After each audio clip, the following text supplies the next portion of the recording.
ಇಷ್ಟೊಂದು ಬೃಹತ್ ಸಂಖ್ಯೆಯಲ್ಲಿ ಆಗಮಿಸಿರ್ತಕ್ಕಂಥ ಆತ್ಮೀಯ ಅಣ್ಣ ತಮ್ಮಂದಿರೇ, ಅಕ್ಕ ತಂಗಿಯರೇ, ದಯಮಾಡಿ ಸಾಹೇಬ್ರು ಕೊನೆಯಲ್ಲಿ ಮಾತನಾಡ ಮಾಡೋನಾಗ ಎದ್ದು ಹೋಗ್ತಾವ್ರಲ್ಲ ಅವ್ರು ಯಾರಿಗೆ ಹೇಳೋ ಇಷ್ಟೆಲ್ಲ ಹೇಳಿ ದಯಮಾಡಿ.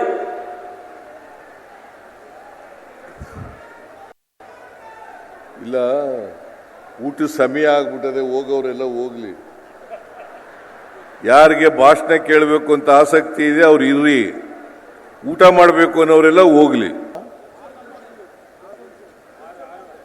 6 ಪುಟ್ಟಣ್ಣ ಇನ್ನು ಸೇರಿ, ದರ್ಶನ್ ಸೇರಿ. ಅದಕ್ಕೆ ನಾನು ಪುಟ್ಟಣ್ಣ ದರ್ಶನ್ ಮೈನಸ್ ಮಾಡಿಬಿಟ್ಟಿದ್ದೆ. ದರ್ಶನ್ನು ಸೇರಿ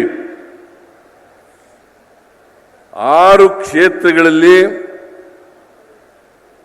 ನಮ್ಮ ಅಭ್ಯರ್ಥಿಗಳನ್ನು ಗೆಲ್ಲಿಸಿದ್ದೀರಿ.